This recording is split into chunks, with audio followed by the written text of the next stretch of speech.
Since 1967, Stroud Water Research Center has focused on one thing: fresh water, by advancing knowledge and stewardship of freshwater systems through global research, education, and watershed restoration. Learn more at stroudcenter.org.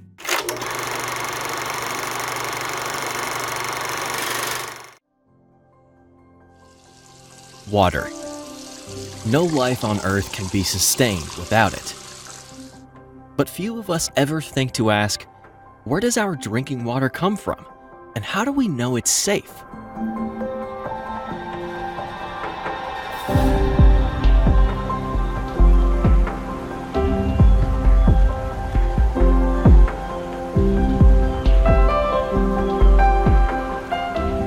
This is White Clay Creek, a 19-mile tributary that meanders through southeastern Pennsylvania. At times, the white clay is less than 2 feet wide, but as it travels south, it merges with other creeks and streams, and by the time it reaches Delaware, it has grown large enough to be the source of drinking water for 100,000 people.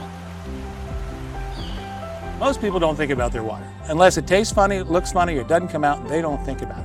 Every day, 18 million gallons of water from the White Clay Creek are purified here at the Suez Water Treatment Plant in Wilmington, Delaware. The water purification process really can be boiled down to some simple notions, okay? Water is brought into the treatment plant, all the particles and all the harmful potential things inside of that water are removed, and then the water is sent out to the customer with some disinfectant added to make sure it stays safe as it's being delivered to the home. A few miles upstream from the Suez plant, you'll find Dr. Jin Jun Khan, a leading expert in the study of microbes, organisms so small that 100,000 of them can be found in a single drop of water. So in most of my career, I investigate what kind of microbes live out there and how they distribute and what they are doing for us. Most microbes are essential for life. They break down dead organisms, help us digest our food, and actually create the oxygen we breathe. Today, Dr. Khan is collecting samples that will help him determine the health of White Clay Creek. What Dr. Khan hopes he won't find here is evidence of the small percentage of microbes that threaten humans. They're called microbial contaminants. So microbial contaminants is some potential bacteria or some microscopic organisms which can be dangerous to human beings.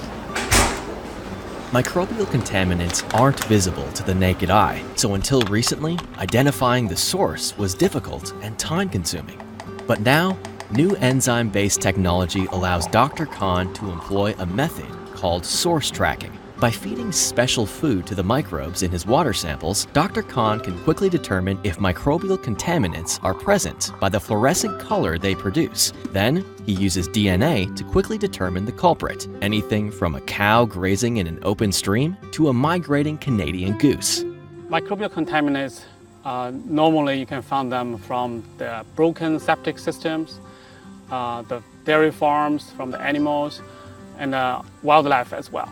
And the scientific question we'll try to answer here is how many of those microbes we can find in the waters.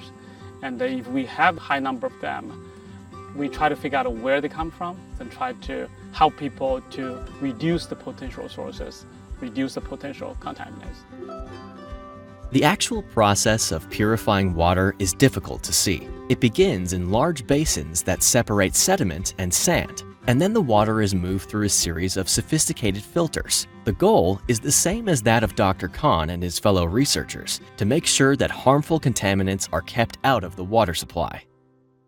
We do work with the researchers like those at the Stroud Water Research Center. We actually have worked with them on projects upstream because it's cheaper and easier to keep pollution out than it is to take it out once it gets to the treatment plant.